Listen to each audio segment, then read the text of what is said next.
नमस्कार साथियों, स्वागत है आपका आईक्यू स्टडी जंक्शन में। साथियों, आज का हमारा टॉपिक है सामान्य विज्ञान। सामान्य विज्ञान जो है प्रयोगशाला परिचारक 2025 भर्ती परीक्षा के लिए जो है महत्वपूर्ण सब्जेक्ट है सामान्य विज्ञान, जिसमें भौतिक विज्ञान, रासायनिक विज्ञान और जीव विज्ञान से संबंधित प्रश्न पूछे जाएंगे। तो आज हम लोग जो है रासायनिक विज्ञान के जो 20 महत्वपूर्ण प्रश्न, अम्ल, क्षार, लवण व समीकरण जैसे टॉपिक से बनने वाले प्रश्न उत्तर जो हम लोग इस वीडियो में देखने वाले हैं, जो कि आप सभी के लिए बहुत ही महत्वपूर्ण होने वाला है। अगर आप हमारे आईक्यू स्टडी यूट्यूब चैनल पर नए हैं तो हमारे आईक्यू स्टडी यूट्यूब चैनल को सब्सक्राइब करें और इस वीडियो को लाइक शेयर जरूर करें। तो चलिए देखते हैं सामान्य विज्ञान से संबंधित प्रश्न उत्तर। प्रश्न एक, किसी पदार्थ का उपचयन होता है यदि उसमें किसकी वृद्धि हो, किसी की वृद्धि हो। तो किसकी वृद्धि होनी चाहिए? तो इस प्रश्न का सही उत्तर होना होगा ऑक्सीजन की वृद्धि हुई हो तो किसी पदार्थ का उपचयन यानी कि ऑक्सीडेशन होता है यदि उसमें ऑक्सीजन की वृद्धि हो तो। जब किसी अभिक्रिया के समय में किसी पदार्थ में ऑक्सीजन की वृद्धि तो उसका उपचयन होता है, तथा किसी अभिक्रिया में जब किसी पदार्थ में ऑक्सीजन का ह्रास हो तो उसका अपचयन होता है। जब किसी अभिक्रिया में एक अभिकारक उपचयित तथा दूसरा अभिकारक अपचयित होता है तो इन अभिक्रियाओं को उपचयन, अपचयन अथवा रेडॉक्स अभिक्रिया कहते हैं। तो ये मुख्य बिंदु है प्रश्न एक से संबंधित। इस प्रश्न का right answer option A, oxygen की वृद्धि हो तो किसी पदार्थ का उपचयन होगा कब? जब ऑक्सीजन की वृद्धि हो तो उसमें। प्रश्न प्रश्न दो रहेगा, श्वसन रेस्पिरेशन निम्नलिखित में से कैसी अभिक्रिया है? बताइए, श्वसन कैसी अभिक्रिया है? यह एक उष्मा क्षेपी अभिक्रिया है, यानी कि ऑप्शन सी इस प्रश्न का राइट आंसर होगा। इस प्रश्न का एक्सप्लेनेशन देखते हैं। जिन अभिक्रियाओं में उत्पाद के निर्माण के साथ साथ ऊष्मा भी उत्पन्न होती है उन्हें ऊष्माक्षेपी रासायनिक अभिक्रिया कहा जाता है। श्वसन ऊष्माक्षेपी अभिक्रिया है। जीवित रहने के लिए ऊर्जा हमें भोजन से प्राप्त होती है। पाचन क्रिया के समय खाद्य पदार्थ जो छोटे छोटे टुकड़ों में टूट जाते हैं, जिससे शरीर को जो है कार्बोहाइड्रेट मिलता है। इन कार्बोहाइड्रेट के टूटने से ग्लूकोज प्राप्त होता है। यह ग्लूकोज जो है शरीर की कोशिकाओं में उपस्थित ऑक्सीजन के साथ मिलकर शरीर को ऊर्जा प्रदान करता है। इसी अभिक्रिया का विशेष नाम क्या है? तो श्वसन है। साग सब्जियों का विघटित होकर कंपोस्ट बनना भी ऊष्माक्षेपी अभिक्रिया का एक उदाहरण है। जब दो या दो से अधिक पदार्थ संयोग करके एकल उत्पाद का निर्माण करते हैं तो ऐसी अभिक्रियाओं को संयोजन अभिक्रिया कहा जाता है। और संयोजन अभिक्रिया के विपरीत होती है। वियोजन अभिक्रिया में एकल पदार्थ वियोजित होकर जो है दो या दो से अधिक पदार्थ देता है। और जिन अभिक्रियाओं में उष्मा का अवशोषण होता है वे उष्मा शोषी अभिक्रिया कहलाती है। तो ये मुख्य पॉइंट है, इसे भी याद रखिएगा। चूने के संदर्भ में निम्नलिखित कथनों पर विचार कीजिए। चूने के संदर्भ में निम्नलिखित कथनों पर विचार कीजिए। कैल्शियम हाइड्रोक्साइड को चूना या बिना बुझा हुआ चूना भी कहते हैं। बुझे हुए चूने के विलयन से दीवारों की सफेदी करने पर 2-3 दिन बाद दीवारों पर कैल्शियम कार्बोनेट का निर्माण होता है। उपयुक्त कथनों में से कौन सा सही है? तो सही होगा ऑप्शन सी, केवल दो। एक्सप्लेनेशन देखते हैं। इस प्रश्न का राइट आंसर हो जाएगा ऑप्शन सी, केवल दो। कैल्शियम ऑक्साइड को चूना या बिना बुझा हुआ चूना कहते हैं। कथन एक ये है। ये इसके अनेक उपयोग में से एक उपयोग सीमेंट के निर्माण में होता है, तो इसलिए कथन एक जो है गलत होगा। और कैल्शियम ऑक्साइड जल के साथ तीव्रता से अभिक्रिया करके बुझे हुए चूने कैल्शियम हाइड्रोक्साइड का निर्माण करके अधिक मात्रा में उष्मा उत्पन्न करता है। CaOH2 जो है कैल्शियम हाइड्रोक्साइड का रासायनिक सूत्र है। बुझे हुए चूने के इस विलयन का उपयोग जो है दीवारों की सफेदी के लिए किया जाता है। ऐसे में बुझा हुआ चूना वायु में उपस्थित कार्बन डाइऑक्साइड के साथ धीमी गति से अभिक्रिया करके दीवारों पर जो है कैल्शियम कार्बोनेट की परत बना देती है। और सफेदी करने के 2-3 दिन बाद इस परत का निर्माण होता है तथा इसी इसी से जो है दीवारों में चमक आ जाती है। अतः कथन दो जो है सही होगा। इस प्रकार से प्रश्न 4, चूने के संदर्भ में निम्नलिखित कथनों में से कौन सा सही है? तो कथन दो जो है इस प्रकार से सही हो जाएगा। ऑप्शन सी इस प्रश्न का राइट आंसर होगा। ऑक्सीकरण के संदर्भ में निम्नलिखित कथनों पर विचार कीजिए। कथन एक में दिया है, इसके कारण चांदी के ऊपर काली परत व तांबे के ऊपर हरी परत चढ़ जाती है। कथन दो में दिया है, इसके प्रभाव से बचने के लिए चिप्स की थैली में से ऑक्सीजन हटाकर उसमें नाइट्रोजन गैस भरी जाती है। तो इस प्रश्न का जो सही उत्तर होगा वो है ऑप्शन बी, एक और दो दोनों सही होगा, यानी कि दोनों कथन जो है इस प्रश्न का राइट आंसर होगा। दोनों कथन जो है ऑक्सीकरण यानी ऑक्सीडेशन के संदर्भ में सही होगा। देखते हैं एक्सप्लेनेशन। दैनिक धातुओं का संरक्षण होता है। लोहे पर जंग लगना, चांदी के ऊपर काली परत व तांबे के ऊपर हरी परत चढ़ना संरक्षण के उदाहरण है। ऑक्सीकरण या उपचयन के कारण तेल एवं वसा जो है विकृत गंधी हो जाती है, जिससे वसा युक्त अथवा तेल या खाद्य सामग्री के स्वाद और गंध बदल जाते हैं। प्रायः ऐसी खाद्य सामग्रियों में उपचयन रोकने वाले पदार्थ प्रतिऑक्सीकारक मिलाए जाते हैं। वायुरोधी बर्तनों में खाद्य सामग्री रखने से उपचयन की गति जो है धीमी हो जाती है।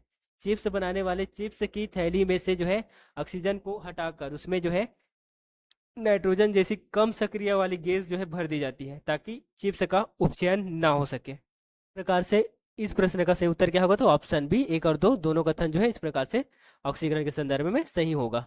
बढ़ते हैं अगले प्रश्न की ओर। प्रश्न 5, रासायनिक अभिक्रियाओं के संदर्भ में निम्नलिखित कथनों पर विचार कीजिए। रासायनिक अभिक्रियाओं के संदर्भ में कथन 1 में दिया है, रासायनिक अभिक्रिया के समय किसी एक तत्व एक परमाणु दूसरे तत्व के परमाणु में नहीं बदलता है। कथन 2 में दिया है, किसी रासायनिक अभिक्रिया के परमाणुओं के आपसी संबंध के टूटने एवं जुड़ने से नए पदार्थ का निर्माण होता है। उपरोक्त कथनों में से कौन सा कथन सही है, तो सही उत्तर होगा ऑप्शन बी 1 और 2 दोनों जो है सही हो जाएगा, यानी कि दोनों कथन जो है रासायनिक अभिक्रिया के संदर्भ में सही होगा। उपयुक्त दोनों कथन सही है। रासायनिक अभिक्रिया में किसी एक तत्व जो है का परमाणु दूसरे तत्व के परमाणु में नहीं बदलता है। ना तो कोई परमाणु मिश्रण से बाहर जाता है और ना ही बाहर से मिश्रण में आता है।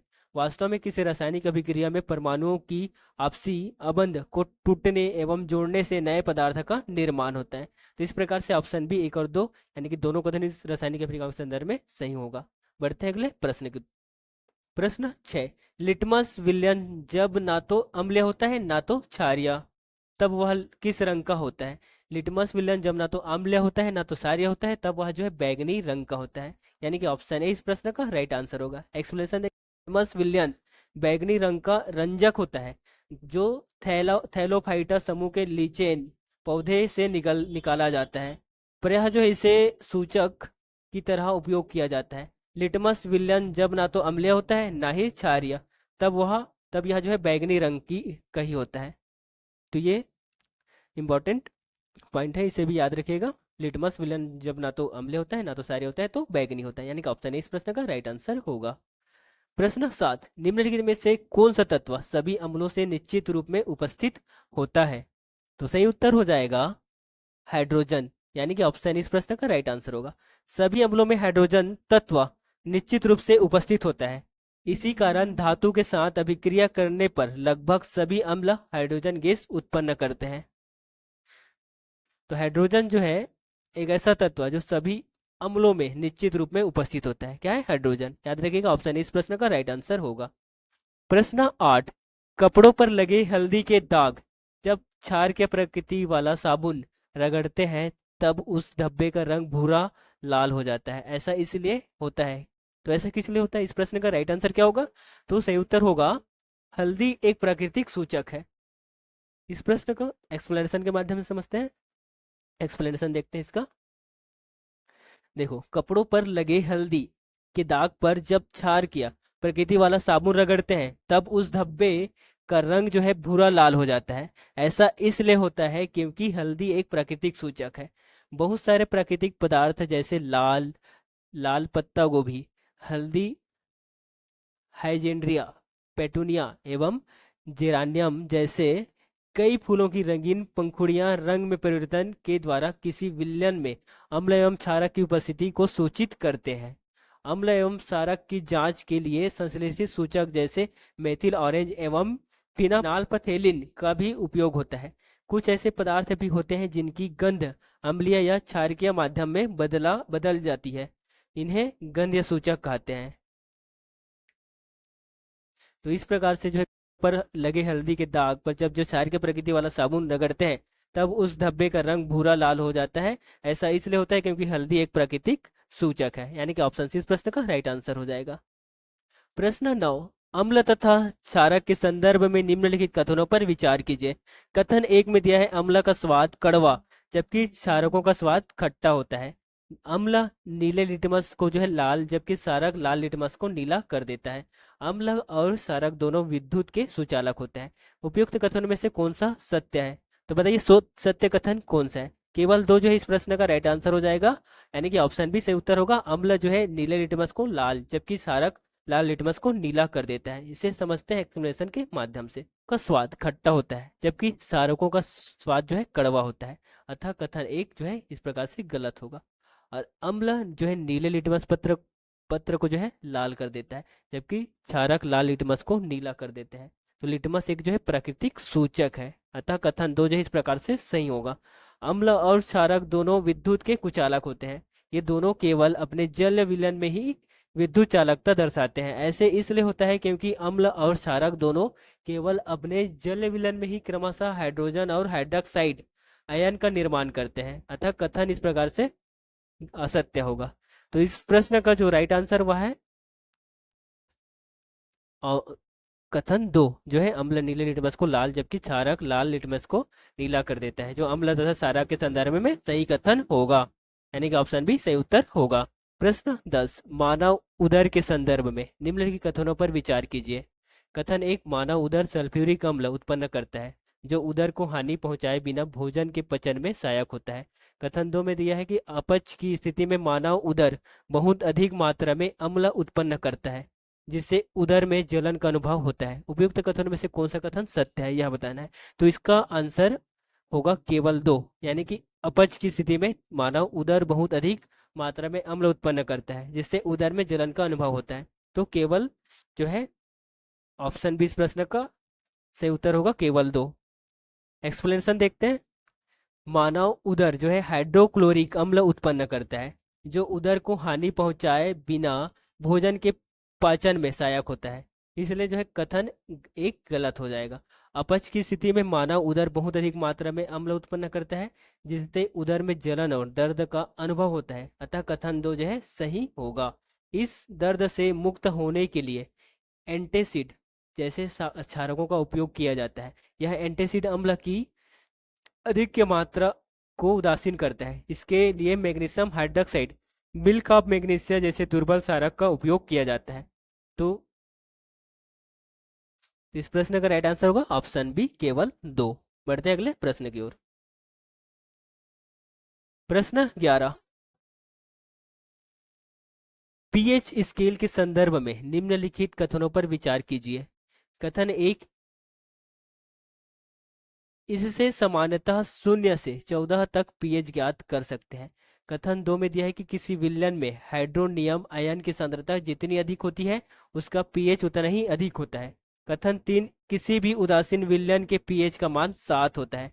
उपयुक्त कथनों में से कौन सा कथन सही है? तो राइट आंसर होगा ऑप्शन सी, केवल एक और तीन जो है सही उत्तर होगा। एक्सप्लेनेशन देखते हैं। पीएच स्केल का प्रयोग जो है किसी विलयन में उपस्थित हाइड्रोजन आयन की सांद्रता ज्ञात करने के लिए होता है।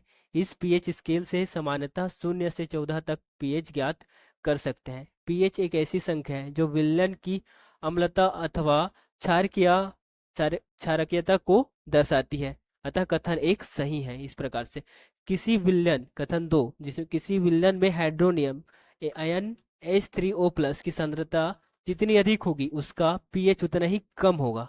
तो इस प्रकार से कथन दो भी गलत हो जाएगा। कथन तीन भी सही है। कथन तीन जो है सही है, क्योंकि किसी भी उदासीन विलयन का पीएच मान 7 होगा। यदि पीएच स्केल में किसी विलयन का मान 7 से कम है तो वह अम्लीय विलयन होगा। यदि पीएच का मान 7 से अधिक हो तो यह विलयन में जो है सांद्रता में वृद्धि को दर्शाता है, अर्थात विलयन क्षारकीय होगा। तो इस प्रकार से कथन तीन जो है सही हो जाएगा। इस प्रश्न का राइट आंसर क्या? ऑप्शन सी, एक और तीन जो है पीएच स्केल के संदर्भ में सही कथन होगा, एक और तीन। बढ़ते हैं अगले प्रश्न की ओर। प्रश्न 12, निम्नलिखित कथनों पर विचार कीजिए। कथन एक, मानव शरीर 7.0 से 7.8 पीएच पारस के बीच में कार्य करता है। कथन दो में दिया है वर्षा जल का पीएच मान 5.6 से कम हो जाने पर वह जल अम्लीय वर्षा जल कहलाता है। कथन तीसरा में दिया है मुंह का पीएच मान बढ़ जाने पर दांतों का क्षय प्रारंभ हो जाता है। उपयुक्त कथनों में से कौन सा सही है यह बताना है। तो इस प्रश्न का जो राइट आंसर होगा वह है ऑप्शन ए, केवल एक और दो सही होगा। देखते हैं कैसे। मानव शरीर 7.0 से 7.8 pH पारस के बीच कार्य करता है। जीवित प्राणी केवल संकीर्ण पारस में ही जीवित रह सकते हैं, अतः कथन एक इस प्रकार से सही हो जाएगा। वर्षा जल का पीएच मान 5.6 से कम हो जाने पर वह जल अम्लीय वर्षा जल कहलाता है। अम्लीय वर्षा का जल जब नदी में प्रवाहित होता है तो नदी का जल का पीएच मान कम हो जाता है। ऐसी नदी में जल या जीवधारियों की उत्तरजीविता कठिन हो जाती है, अतः कथन दो जो है दो भी सही होगा। और मुंह का पीएच मान 5.5 से घट जाने पर दांतों का क्षय प्रारंभ हो जाता है, अतः कथन तीन गलत है। दांतों का इनेमल दंत वल्क जो है कैल्शियम सल्फेट से बना होता है। इनेमल मानव शरीर का सबसे कठोर पदार्थ है, यह जल में नहीं घुलता, लेकिन मुंह का पीएच मान 5.5 से कम होने पर संरक्षित हो जाता है। मुंह में उपस्थित बैक्टीरिया भोजन के पश्चात मुंह में अवशिष्ट शर्करा एवं खाद्य पदार्थों का निम्नीकरण करके अम्ल उत्पन्न करते हैं। मुंह की सफाई के लिए क्षारक या दांत मंजन का उपयोग करने से अम्ल की अधिक मात्रा से दंत क्षय को रोका जा सकता है। तो इस प्रकार से ऑप्शन ए केवल एक और दो कथन सही होगा। बढ़ते हैं अगले प्रश्न की ओर। साथियों प्रश्न 13, जिप्सम को कितने केल्विन तापमान पर गर्म करने पर यह जल के अणुओं को त्याग कर प्लास्टर ऑफ पेरिस बन जाता है। सही उत्तर होगा ऑप्शन बी 373 केल्विन पर।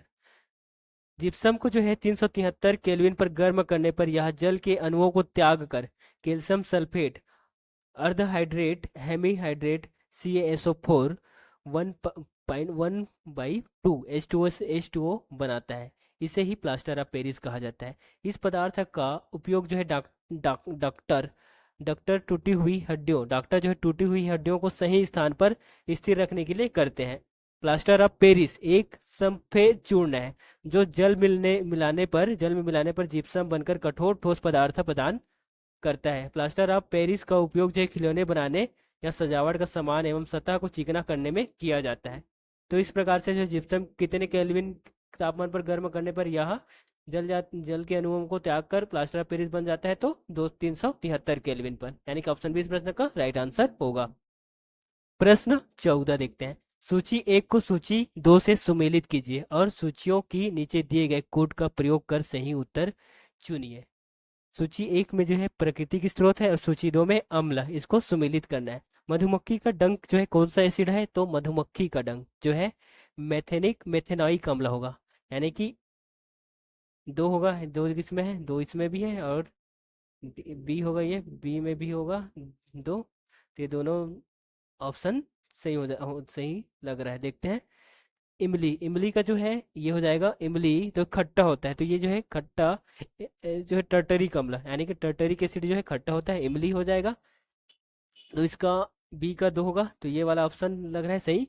टमाटर का होगा, टमाटर का हो जाएगा ऑक्जेलिक अम्ल, चौथा इसमें है सी का। और डी का सिरका, सिरका जो है वो हो जाएगा एसिटिक अम्ल, एसिटिक एसिड। तो इस प्रकार से डी का तीन होगा, तो इस प्रकार से राइट आंसर होगा ऑप्शन ए, इस प्रश्न का सही उत्तर होगा। मधुमक्खी का डंक जो है मेथेनोइक अम्ल, इमली जो है टर्टरिक अम्ल, और टमाटर जो है ऑक्जेलिक अम्ल, और सिरका जो है एसिटिक अम्ल। इस प्रकार से ऑप्शन ए इस प्रश्न का राइट आंसर होगा। बढ़ते हैं अगले प्रश्न की ओर। प्रश्न 15 देखते हैं। नेटल पौधे के पत्तों को छूने पर डंक जैसा दर्द होता है, यह दर्द किस अम्ल के स्राव से होता है? बताइए, नेटल पौधों के पत्तों को छूने पर डंक जैसा दर्द होता है, यह दर्द जो है मेथेनोइक अम्ल की स्राव से होता है, यानी कि ऑप्शन बी इस प्रश्न का राइट आंसर होगा मेथेनोइक अम्ल। नेटल एक क्षार क्षार शाक या पादप है जो जंगलों में उपजता है। इसके पत्तों में जो है डंकनुमा बाल होते हैं। इन बालों में मेथेनोइक अम्ल यानी कि फार्मिक अम्ल पाया जाता है, इसलिए इनको इनके जो है छू जाने पर डंक जैसा दर्द होता है। तो इस प्रश्न का सही उत्तर क्या होगा? ऑप्शन बी मेथेनोइक अम्ल हो जाएगा। प्रश्न 16, मधुमक्खी के डंक मारने पर निम्नलिखित में से किस पदार्थ के उपयोग से आराम मिलता है? मधुमक्खी के डंक मारने पर जो है बेकिंग सोडा पदार्थ के उपयोग से आराम मिलता है। किसके? Baking soda.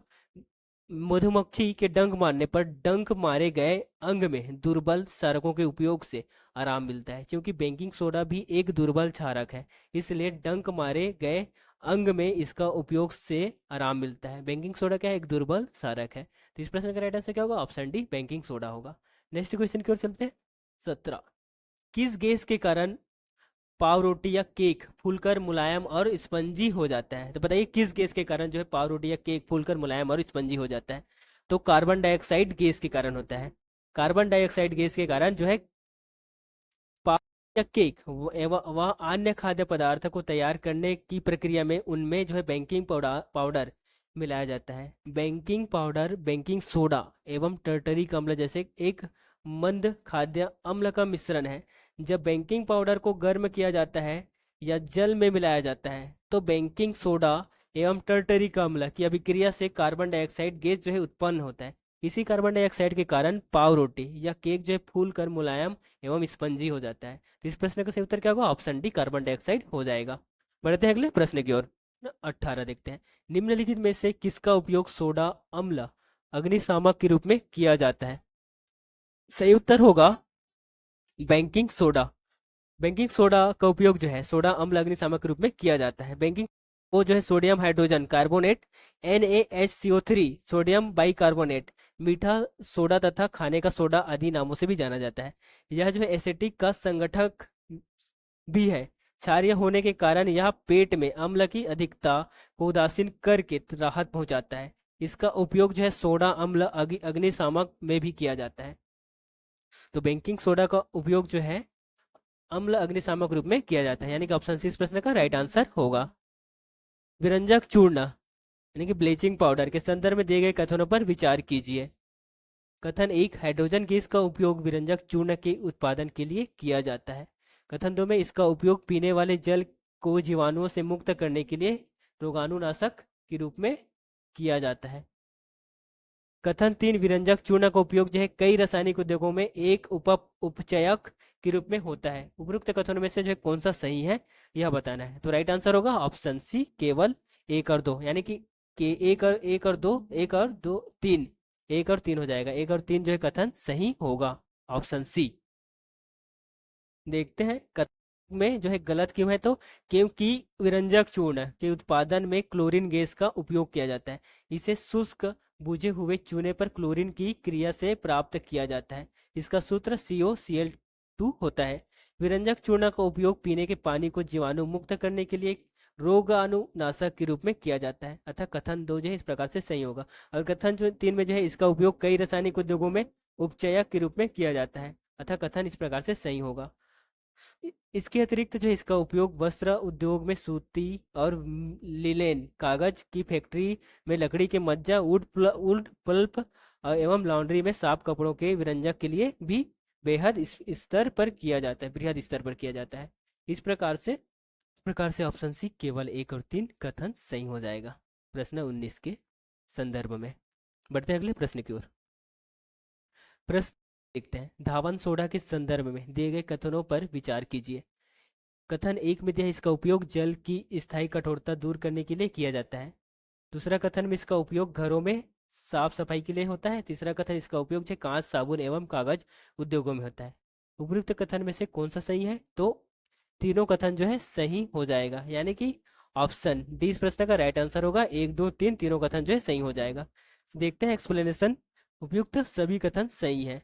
धावन सोडा को धावन सोडा जो सोडियम कार्बोनेट के नाम से भी जाना जाता है, इसका सूत्र Na2CO331 OH2O या 10H2O, यहाँ Na2CO3 को अद्र बनाता है।